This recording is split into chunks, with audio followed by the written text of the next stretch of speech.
Ladies and gentlemen, we welcome you to the life and work of RIAZ AHMED GOHAR SHAHI. Hundreds and thousands of people all over the world, from all religions, have accepted his teachings. They have achieved spiritual purification, enlightenment, and the love of God through the spiritual teachings and grace of RIAZ AHMED GOHAR SHAHI. We are proud to present this film for you in the hope that you too may benefit from the spiritual grace and bounty of this man. RIAZ AHMED GOHAR SHAHI was born in the village of GOHAR Shah, which is on the outskirts of Rawalpindi in Pakistan. He was born in a simple home and completed his elementary education in the village area, and he did not receive any further education from any college or religious institution. His father, Fazl Hussain GOHAR SHAHI, served as a member of staff to Quaid-e-Azam Muhammad Ali Jinnah before the independence of Pakistan. GOHAR Ali Shah, one of the ancestors of GOHAR SHAHI. GOHAR SHAHI left his home in search of spiritual knowledge and the love of God and his essence. He searched and visited various holy men, but he did not find the answer to his quest, and he eventually abandoned his search. GOHAR SHAHI then married, had 3 children, and became the owner of SQ Steel Industries. After working for many years, and then at the age of 34, he had a vision one night of the Saint Bari Imam. He was given instructions, and following those instructions, he left his home, visited the shrine of Sultan Bahu, and then retired to the jungle of Sevan Sharif, which is in the province of Sindh in Pakistan. He remained in the jungle for a period of 3.5 years, and there he engaged in constant worship and commemoration, and achieved self-mortification and self-purification. Shrine of the Saint Lal Shahbaz Qalandar in Sindh, Dewan railway station, where GOHAR SHAHI spent some time engaged in worship. More importantly, it is a place where Almighty God chose GOHAR SHAHI for his divine appointment and revealed the personal light of his essence. And like a bolt of lightning from the sky, this light struck GOHAR SHAHI's body.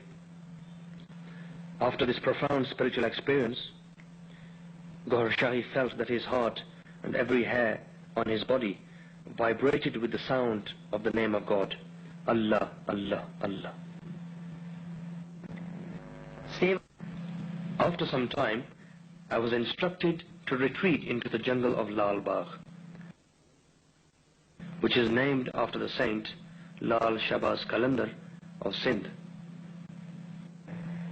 Retreat of the Saint Lal Shahbaz Qalandar, you are now looking at the tree inside which GOHAR SHAHI would seek refuge from the elements and would spend a lot of time engaged in the worship of God. After a period of 3.5 years in this jungle, engaged in intensive physical and spiritual training, GOHAR SHAHI's presence was being felt by local people who would flock to the jungle to see him. He decided to hide himself from the public, but was then commanded by Almighty God to meet the public and to draw his attention to humanity and to bless them with his spiritual knowledge and his spiritual grace.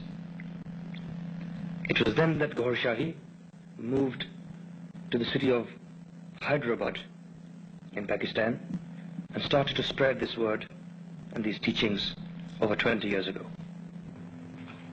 Parts of Pakistan, and spoke to small gatherings in homes and spiritual centers. After 15 years of such gatherings, he was commanded by Almighty God to address the masses. And now you will see his first formal public address which took place in 1993 in Arambagh, Karachi, which was attended by thousands of people from across Pakistan. Singing in the honor and praise of GOHAR SHAHI, after her heart was gifted with spiritual benevolence and grace from him.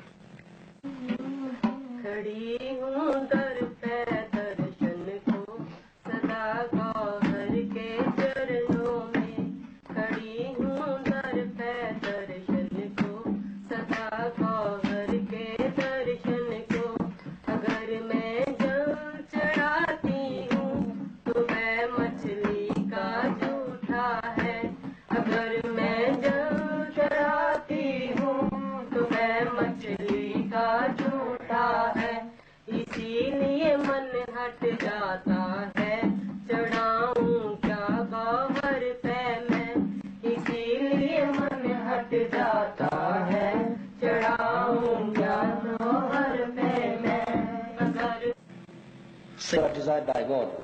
God does not look at their sins. He looks at His own mercy and how majestic and powerful He is. اور اس کا ایک اور واقعہ ہے ابو الحسن خرقانی ایک بزرگ تھا تو اس کو اللہ نے کہا اگر میں تیرے متعلق لوگوں کو بتا دوں کہ تو کیا کرتا رہا ہے لوگ پتھر مار مار کے تو یہ ہلاک کر دیں. Just to elaborate on that, there is another tale, another story. Abu al-Hasan Kharqani. There was a man of God by the name of Abu al-Hasan Kharqani.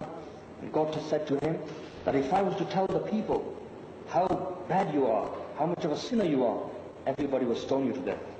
اس نے کہا اگر میں تیرے متعلق لوگوں کو بتا دوں کہ تو کتنا رحیم ہے تجھے کوئی سجدہ بھی نہ کرے.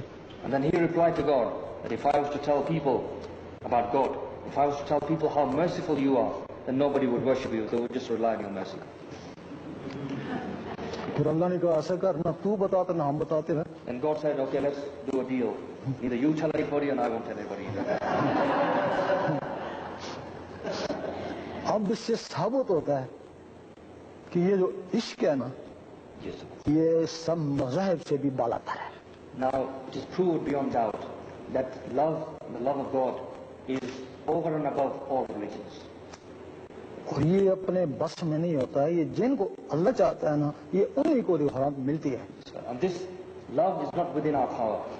Whomsoever God desires and wishes and loves, He gives this love, His love to all people. یہی وجہ ہے کہ کچھ لوگ مراقبے کرتے ہیں کچھ یوگا کرتے ہیں لیکن پہنچتے وہی ہیں جن کو اللہ چاہتا ہے باقی مشق کر کے چھوڑ دیتے ہیں. This is the reason that some people do some meditation and yoga and many other things, and after some time they leave these practices. But those that are successful are the ones that are desired by God and those that He gives His love to.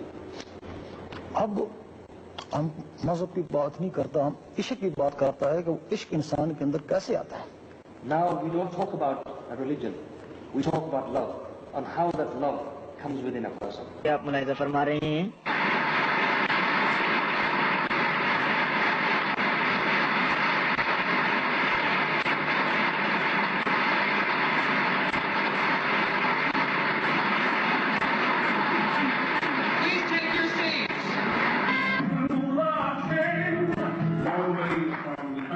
Pakistan and flew in for a conference today. I'd like to introduce to you the state, or should I say,